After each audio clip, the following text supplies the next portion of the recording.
So, I know I am about 24 hours late to cover this because I have been at work. For those of you who don't know, I do 24-hour shifts at work because I'm a support worker. I look after adults with learning disabilities. But anyway, that's by the by. So anyway, yesterday when I was at work, I received a message from one of you guys actually on Instagram. So I'm slyly looking at my phone whilst I'm at work saying, mate, you need to make a video. I'm like, why?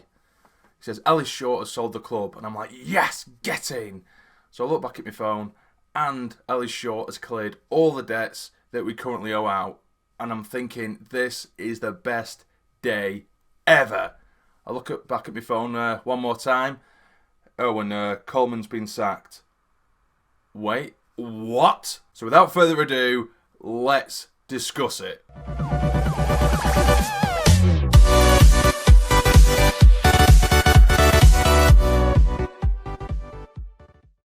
So first of all, I will talk about the takeover before I get into the whole Coleman and what potential managers we could go for, which ones I would agree with, which ones I disagree with, and stuff like that. So let's talk about the takeover. So Ellis Short has decided to sell the club. He's agreed a deal with a consortium of football investors led by Stuart Donald, who is currently, or he's just left his post of Easterley. I'm not going to pretend like I know a massive amount about him, and I'm sure you guys were the same, or a lot of Sunderland fans were the same, but I am absolutely buzzing that this is a clean slate. The debt has gone. We've got fresh investors in as well. How much money am I expecting them to invest? I couldn't tell you. From what I've looked up, it doesn't look like his net worth, Stuart Donald's, it isn't a massive amount, so I'm thinking that he might be relying quite heavily on whatever investors he does have. But if we look at his track record, it does seem pretty decent. Granted, it is at a lot lower level than Sunderland. Well, we say that, but Sunderland are in League One now, but Sunderland is obviously a much bigger club than ones that he has been in charge of before in terms of being a chairman and owners and what have you. But I did do a little bit of research. Obviously, I've literally just got home from work, so I haven't had a massive amount of time to let this sink in. I've literally just got home from work, sat in front of the camera, and here we are. But after doing a little bit of research, I have found out that he has invested up and above of £10 million into Eastleigh over the course of 6 years, which might not seem like much to us because we obviously splash cash willy-nilly, bar this season obviously. But for a team or a club of Eastleigh's standing, that's quite a lot. If you think about it, 10 million over 6 seasons, that comes to what, about 1.6 million per year, and that's more than the transfer budget that we had this season. So to me, from that, I see Stuart Donald as someone who might give generously, but accordingly as well.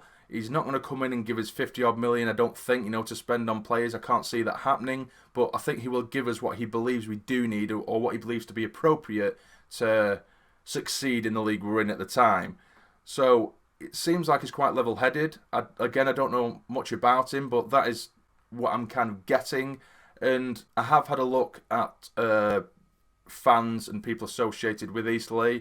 I've looked at their response just to kind of get a sort of gauge as to his reputation there, if he was liked, if he was disliked, if he's going to be missed, just to get the gist of things. So one fan said that he's gutted, another said that this is really heartbreaking, another said sad but inevitable. Donald has done so much for the club and I wish him all the best. Another one says, no real surprise, a football ambitious man who has invested money into a club that has failed to deliver. I just hope that whoever buys the club has sufficient funds to continue with investment and the club doesn't suffer. Worrying times for the club. So that is a man there who's obviously incredibly worried about how their club is going to go, Eastleigh, now that their owner has left.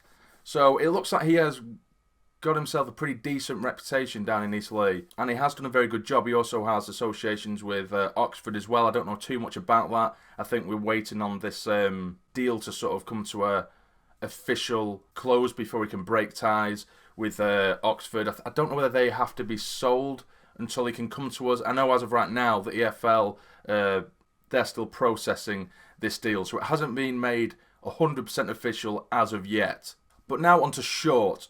All I can say is, I'm not going to dig into the past about different things. He's invested money in probably wrong places or made stupid decisions, and he has writ off that 110, 120 million pound debt, which, I can only applaud. I think that is an incredible gesture, and it does leave us with a blank slate, a completely blank slate, which obviously leaves us with the decision of getting a new manager, which I'll get onto it in a minute. But that decision to get a new manager is going to be one of the most important pieces of business in recent history for Sunderland Football Club, because right now we're on a blank slate, like I've just said, that Short has given us kindly. But in saying that, he is a billionaire. 120 million to him, that's 120 quid to us. Do you know what I mean? So the only thing I question with Short is, why didn't he just do that in the first place? He's been struggling for the last 2 or 3 years or a couple of years to sell the club, and it's always been, we're in so much debt, who's going to want to, buy us?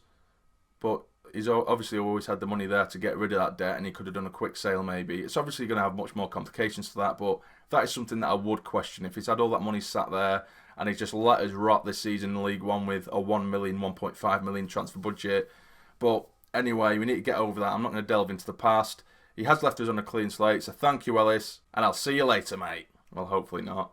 So now we'll get on to Coleman, the Coleman sacking, and I'm not going to lie, I'm absolutely gutted. I really, really am gutted about Coleman. I know I did say in the video when I spoke about us getting relegated, when we just got relegated, I was saying that, he's been tactically poor, which he has. I'm still not going to change my mind on that. But his attitude and his mindset is the mindset that I have wanted from the past 10 to 15 Sunderland managers, to be honest with you. He's honest, he speaks from the heart, and I get that, and he has seen the problems within the club. I think he would have been incredibly useful to the new owners in particular, because he's already spoke about players like Rodwell, who I'm not even going to get started on, by the way. He's an absolute thief. And other players, he spoke openly that there's plenty of players at the club that don't necessarily want to be there and they need to get off the books.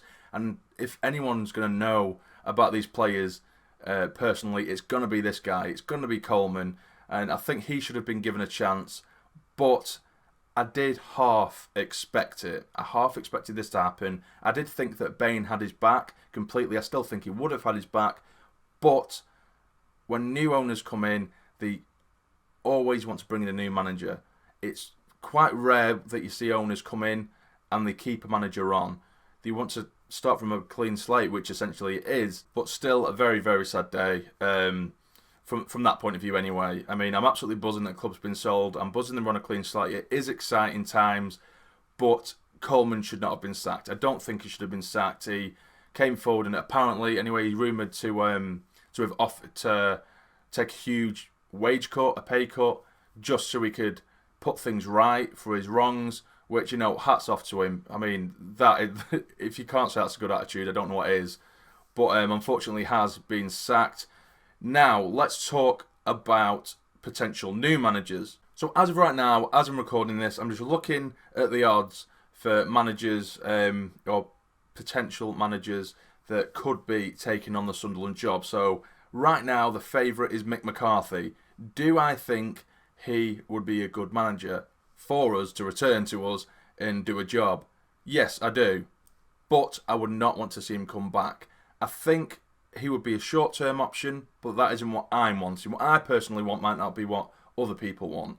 I want something long-term now. We've got this clean slate. I'd rather us bring in a load of youth and players who want to fight, players that want to make a name for themselves in football and still love football for football's sake, not players that are household names or relatively known names who are on massive wages and just go through the same cycle that we've seen before. So even if we make 15, 20 signings this season with whatever investment we do get, if I haven't heard of one of those players, I would not care. Honestly, I wouldn't care, as long as they are the right type of player, as long as the personality is there, as long as the work ethic is there. I do not mind at all. So with Mick McCarthy, yes, I think you might be able to get us promoted, possibly at first time of asking, you don't know.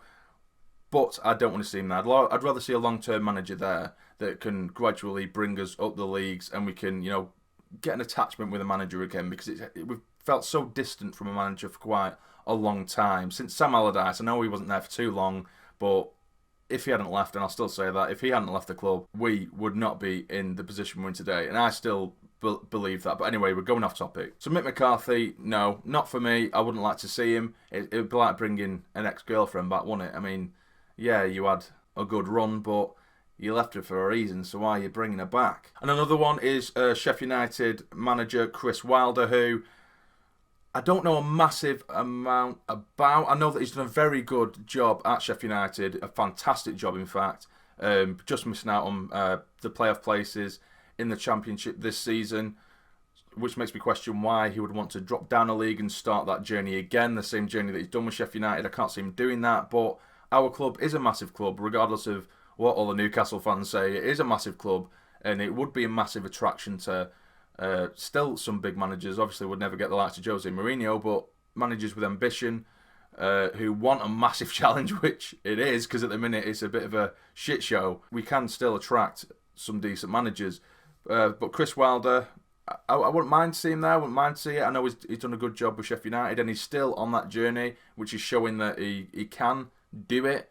But I don't think his journey has ended yet with Sheffield United, so I can't see him coming. And another one which has been mentioned quite consistently is Michael Appleton, who I think is currently the assistant manager at Leicester. He had a brief spell at Blackpool, which I'm pretty sure was the shortest spell in Blackpool's history. I think it was only 10 or 11 games or 12 games before he got sacked. Well, it just speaks volumes of Blackpool, I know, but and being from Blackpool, I know exactly what the situation is at Blackpool. But still, that would be a no from me. There's likes of Jaap Stam, who I quite like, actually. I know he's had a torrid season with Reading, or before he got sacked, he was having a bit of a horrible time at Reading, but he did really well with them last season. I only like Jaap Stam, really, I suppose, for his playing days.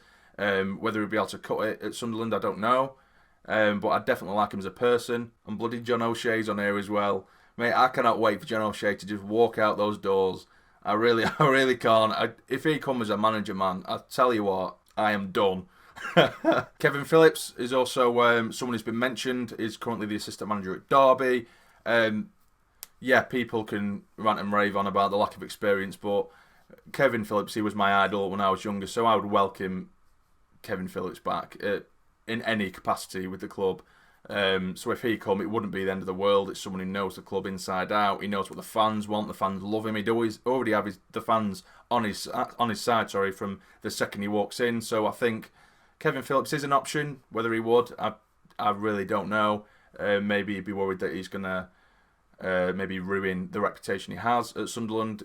I don't know, but I'd still love to see Kevin Phillips back regardless. But the one manager who I would definitely love to see at the club is Nigel Clough. I think he's just a fantastic manager with what he's done at Burton on an absolutely tiny budget. He's done an excellent job. It looks like they have a very good chance of staying up as well when they were down with us for the majority of the season. So I think if he would leave, I think Burton would have to get relegated for him to come to us. I think if they stay up, he might decide to stay with Burton. But if they do go down, which I hope they don't, but I would love to see Nigel Clough at Sunderland. He speaks very highly of Sunderland. He does have connections with Sunderland. And I have a massive amount of respect for that man. So that is who I would like to see come in. Clough. I'd love to see him come in. So that is my view on everything, guys. If you did enjoy the video, hit the like and subscribe if you're new and whatever. And leave a comment below, guys, and let me know who you think should come in as a manager. It'd be really interesting to see. I do read all your guys' comments. The last video, when I did a video like this, the relegated Sunderland video, it was 90% taken up by Newcastle fans saying enjoy Accrington Stanley away, which did get very boring after about 7 days of that video being up, but oh well. Anyway, it'd be nice to hear what you guys think, so I shall see you in a bit.